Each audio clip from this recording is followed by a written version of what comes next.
Buenos días. Vamos a comenzar el módulo urogenital con el capítulo parte 1 del sistema urinario y la evaluación imagenológica también de la parte 1 de la unidad número 1. En este módulo se incluirán los temas urograma de excretor, cisto-uretrografía retrógrada, uretropielografía retrógrada y ecografía renal y vesical con Doppler renal. Soy el doctor Alberto Marangoni, jefe del Servicio de Diagnóstico por Imágenes del Sanatorio Allende de Córdoba, y mi área de actividad habitual es la imagenología del tórax y del abdomen, abarcando todas las modalidades de estudios para estos sistemas. Con el objeto de poder agilizar la presentación, en una primera parte hablaremos solamente del urograma excretor. Como todos sabemos, el urograma de excreción es un método de diagnóstico que actualmente está en revisión y prácticamente en desuso, por lo que me parece interesante que analicemos un poco la historia y la evolución y el estado actual de la consideración de este método de diagnóstico en la experiencia internacional y la conveniencia o no de realizar este tipo de examen. La historia nos cuenta que a partir de las primeras décadas de 1900 y particularmente y precisamente en 1938 había comenzado a realizarse el estudio urográfico mediante la inyección intramuscular de un medio de contraste iodado, como ustedes pueden ver ahí en la primera de las publicaciones de Radiology que hemos señalado. Y después, sucesivos artículos, por ejemplo el de 1967, de octubre de 1967, que habla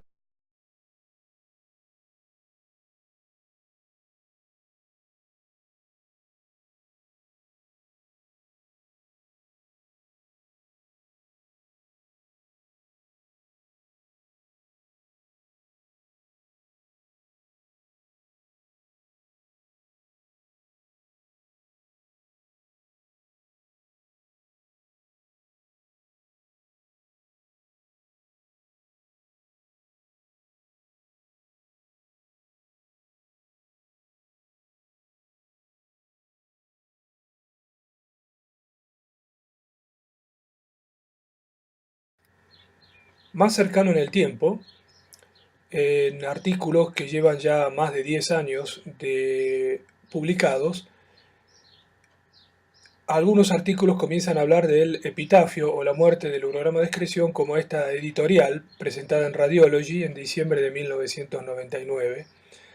Allí se señala, como se ve en el recuadro a la derecha y arriba, que el urograma de excreción está enfermo terminalmente y que solo sobrevive debido a que clínicos y radiólogos no han apreciado totalmente la mejor definición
Muy bien, hecho esta reseña y aclaración acerca del estado actual del urograma de excreción,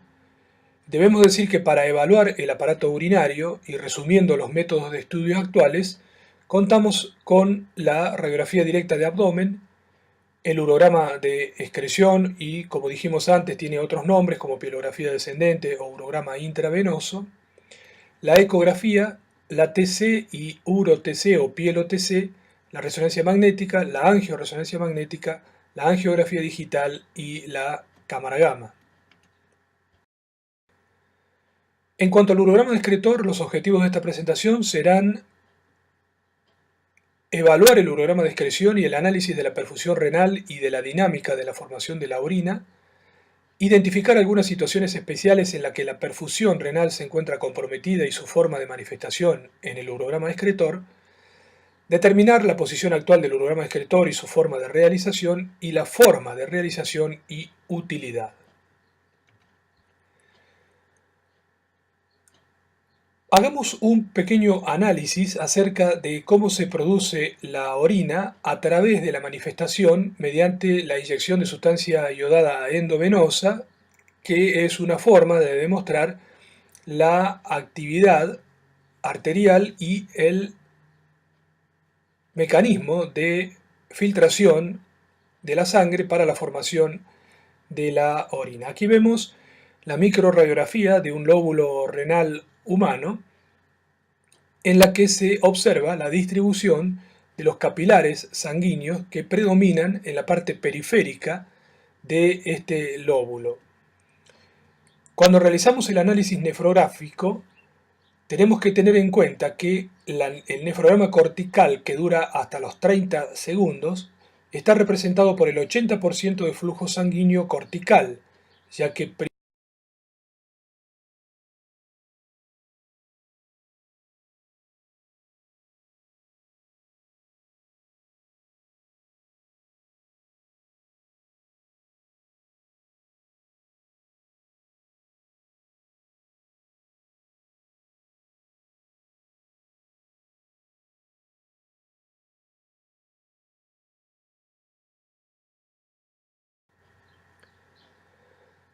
aquí vemos un ejemplo práctico en imágenes con un urograma a la izquierda y una tomografía computada a la derecha,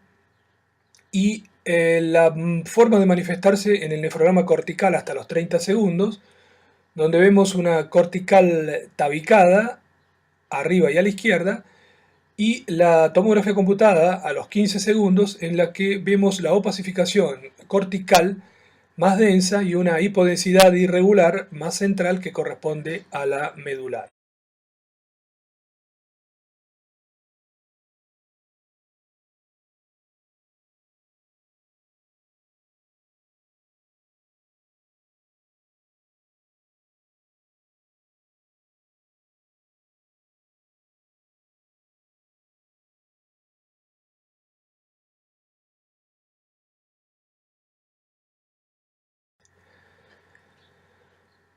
Lo que ocurre es que hay una serie de nefronas que tienen una distribución particular y que están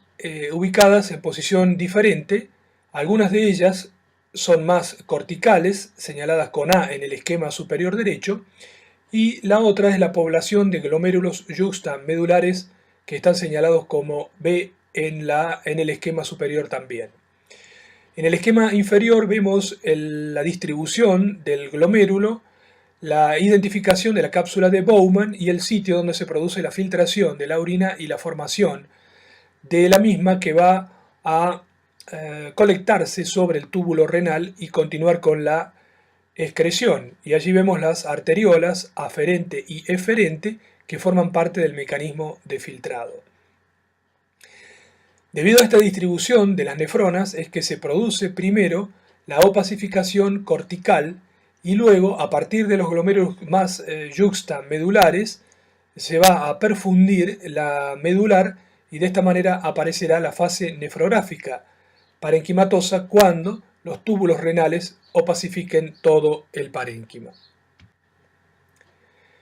Ahora bien, si analizamos la perfusión renal, es interesante también saber qué ocurre cuando se altera el aporte sanguíneo del riñón como una forma de interpretar la patología de los riñones que va a incidir en los riñones y que va también a ser posible de analizarse de la misma manera en todos los métodos de diagnóstico, es decir, que lo podemos aplicar desde el urograma de excreción a lo que después podremos ver en la tomografía computada e incluso en la resonancia magnética. Entonces, ¿qué ocurre cuando se altera el aporte sanguíneo del riñón?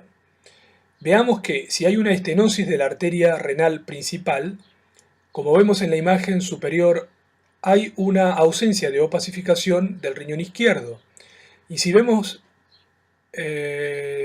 la angiografía efectuada en el mismo paciente, observen en la imagen inferior cómo el riñón derecho tiene una arteria normal con una buena perfusión de todo el parénquima que ha permitido la excreción de contraste, como vemos arriba en el urograma a los 5 minutos,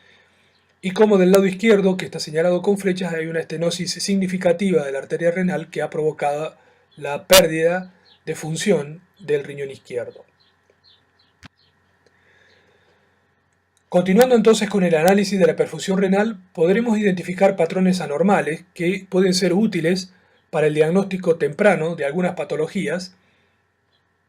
e insistiendo en el hecho de que esto mismo puede ser aplicado tanto en el urograma como en la tomografía computada. Estos patrones anormales son 3 y corresponden al nefrograma inmediato, tenue y persistente, al nefrograma progresivamente más denso y al nefrograma inmediato, denso y persistente. Pasemos entonces a analizar el nefrograma inmediato, tenue y persistente, en el que, como vemos en la imagen, en el urograma a los 10 minutos, se observa la opacidad de ambos riñones sin excreción del medio de contraste a pesar del tiempo transcurrido desde la inyección endovenosa. Esta alteración, este nefrograma inmediato, tenue y persistente, puede verse en patologías que determinan niveles altos de urea o alteraciones de la reabsorción de sodio en los túbulos proximales. Esto es debido entonces a enfermedades glomerulares crónicas o a enfermedad ateroembólica renal. Si hablamos de otro patrón anormal, como el nefrograma progresivamente más denso, está representado en las imágenes de la derecha, arriba, donde tenemos un urograma a los 10 minutos y donde vemos un nefrograma que está denso. El riñón derecho muestra una opacidad difusa sin excreción del medio de contraste y que está totalmente asimétrico en relación con el riñón izquierdo, que ya tiene un nefrograma pálido y una correcta excreción del medio de contraste. Y en la imagen inferior, el urograma a las 4 horas, donde recién comienza a producirse la eliminación del medio de contraste y la opacificación del sistema pielocalicial, como vemos ahí señalado con flechas. ¿Qué ocurre cuando se produce este nefrograma progresivamente más denso? Es que hay un aumento del tránsito en los túbulos y una disminución del aclaramiento del contraste del plasma y fuga del contraste hacia el intersticio. ¿Cuándo se produce esta situación? Cuando hay una obstrucción aguda extrarrenal, por ejemplo en la litiasis ureteral, cuando hay una disminución de la presión renal por hipotensión arterial,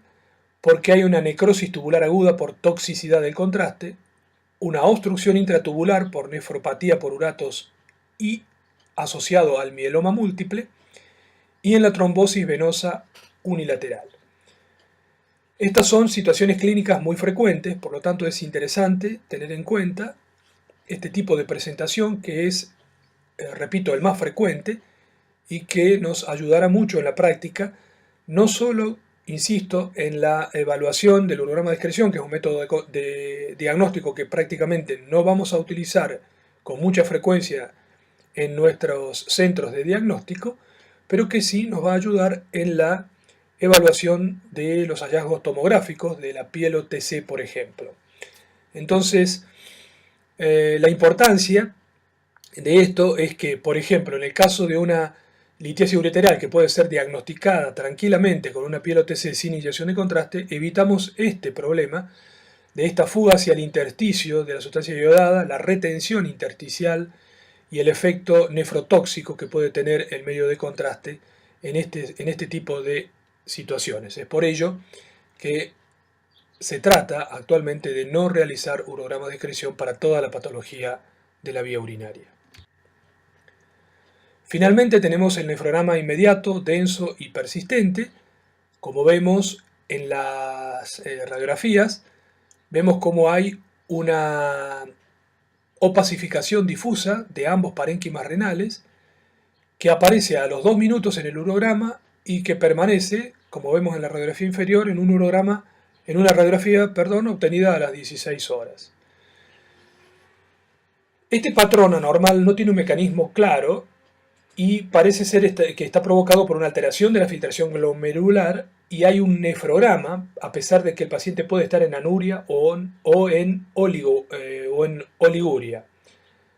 Es decir, que parece que existiera un retorno del contraste filtrado hacia la circulación. Esto puede verse en la necrosis tubular aguda por toxicidad del contraste y en la pielonefritis aguda severa unilateral. Es decir, que también podemos utilizarlo como un patrón anormal tanto en el urograma como en la tomografía computada.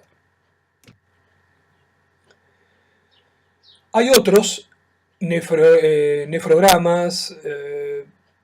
alterados que pueden ser interesantes también y que nos pueden servir para el diagnóstico tanto urológico como tomográfico, y uno de ellos es el nefrograma estriado. Vemos arriba a la derecha dos imágenes de un urograma a los 5 minutos y a los 45 minutos, y allí está señalado con flechas cómo existen bandas de hipodensidad que surcan la medular y la cortical particularmente en ese riñón izquierdo. Y en otro paciente vemos en las figuras inferiores de una tomografía computada cómo se distribuye este patrón radiado de bandas lineales de baja densidad que alternan con las bandas lineales de la opacidad normal o levemente incrementada del resto del parénquima renal. Y es interesante tenerlo en cuenta porque fíjense que las dos causas que provocan este tipo de nefrograma estriado es la obstrucción extrarrenal, que puede ser dada por la litiasis, un estudio, una patología que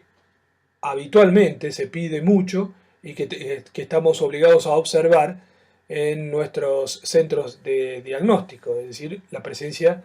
o la investigación de litiasis renal. Si llegamos a la inyección del medio de contraste, entonces por una obstrucción extrarrenal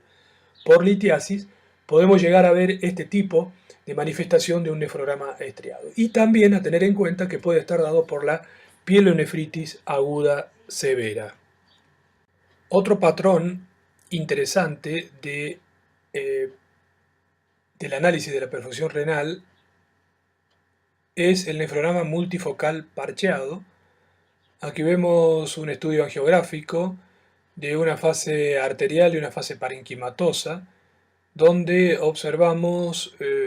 hipodensidades redondeadas múltiples que surcan el parénquima renal, en este caso del riñón derecho. Y también interesante porque podemos llegar a ver este tipo de patrón también con tomografía computada y que está dado por enfermedades obliterantes de la microvascularización renal, como pueden ser algunas de las enfermedades autoinmunes como la poliarteritis nodosa, la esclerodermia, la angeitis necrotizante y el espasmo producido por catéteres. Pasemos ahora a analizar la técnica y modo de realización del urograma de excreción. Insisto en que es un estudio que no tiene una amplia difusión actual y no está recomendado de realizar salvo en situaciones precisas. Pero vamos a tratar de mostrar la técnica y el modo de realización para efectuarlo cuando esté indicado en la manera correcta.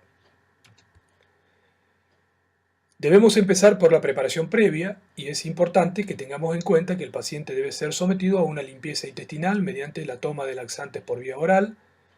Y aquí también tenemos que aclarar que hay que tratar de evitar laxantes con fosfato disódico y tratar de utilizar como opción laxantes que contengan citrato de magnesio y bisacodilo, debido a que también se ha demostrado que el fosfato disódico puede alterar aún más la función renal en pacientes en que se encuentran, por ejemplo, al límite de la función renal precisamente.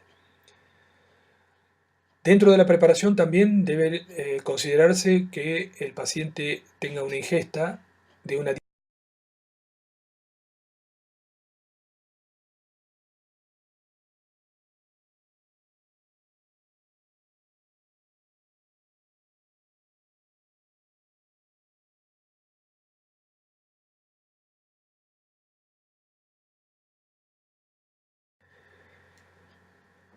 ¿Cómo se realiza el estudio? El paciente debe estar posicionado en decúbito dorsal, bien alineado, centrado y con los brazos a cada lado del cuerpo. Es necesario contar con una mesa de radiología con tubo aéreo o telecomandada, con la posibilidad de adquisiciones en posición de pie, y efectuar la inyección endovenosa del medio de contraste iodado de baja osmolaridad en lo posible a nivel de una vena del antebrazo. Las proyecciones que se deben obtener son la directa de abdomen como placa inicial, luego realizar nefrotomografías lineales focalizadas en los riñones y posteriormente comenzar con las panorámicas en decúbito, efectuar compresión, cambios de decúbito si es necesario, la panorámica de pie también, y en ocasiones considerar la utilidad de efectuar placas tardías para asegurar o mejorar el diagnóstico. Y siempre en este estudio debe incluirse una cistografía de frente, oblicuas y postmiccionales. Entonces la primera adquisición es la directa de abdomen. Como vemos en la imagen de la izquierda, la directa de abdomen debe estar centrada y que nos permita evaluar en una sola proyección las opacidades de los riñones y la sínfisis del pubis, y tratar de evitar lo que se ve en la segunda exposición, en la que la sínfisis del pubis no está contenida.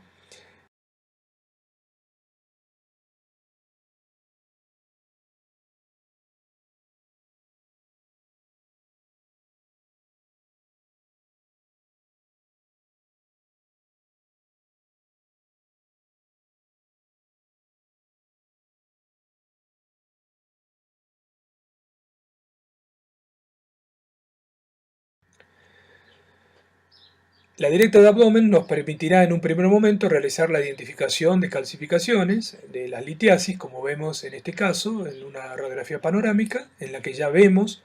la calcificación que está proyectada en la pelvis menor a la derecha de la línea media y una imagen focalizada de la misma obtención sin la inyección de contraste. El urograma nos permite, como dijimos entonces, identificar las litiasis, que hay que ubicarlas o tratar de ubicarlas en el trayecto hipotético de la vía urinaria y de las opacidades renales y de la vejiga. Situaciones particulares se dan, por ejemplo, en la nefrocalcinosis o enfermedad de Cacchi-Ricci, que como ustedes saben es una ectasia tubular precalicilar, que también se denomina riñón en esponja y que puede terminar en la aparición de estas múltiples calcificaciones irregulares que se visualizan en forma relativamente radiada entre la corteza y la médula de las opacidades renales, como vemos en este caso en una placa directa de abdomen, en la que ya podemos sospechar la presencia de esta patología por la distribución y la morfología de la. Así vemos en este mismo paciente que acabamos de analizar, en las proyecciones ampliadas, observen cómo las calcificaciones tienen una morfología particular, es decir, que no son redondeadas, ni irregulares, ni cuadrangulares como habitualmente observamos a las litiasis, sino que tienen un aspecto más tubular y una especie de rayo de sol a partir de opacidades un poco más irregulares. Y esta distribución, como les decía, prácticamente radiada entre la corteza y la médula, que sugieren la posibilidad de esta enfermedad. Este mismo paciente fue examinado posteriormente con tomografía computada y, como les venía señalando, los mismos hallazgos en una pielo TC, como vemos aquí, multicorte, con las diferentes proyecciones coronales y axiales, podemos identificar estas calcificaciones asociadas a algo que no podemos demostrar con la directa de abdomen, que es una densificación del parénquima renal alrededor de las calcificaciones que indican o que apoyan la teoría de esta enfermedad con la ectasia.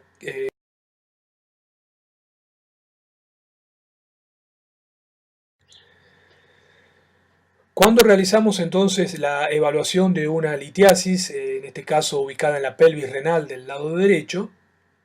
hay que evaluar las densidades Las dos imágenes cálcicas son visibles tanto en la directa de abdomen como en la piel OTC, para que ustedes vayan tomando conciencia de que realmente la tomografía computada muestra exactamente los mismos hallazgos que la directa de abdomen y tal vez con mayor precisión,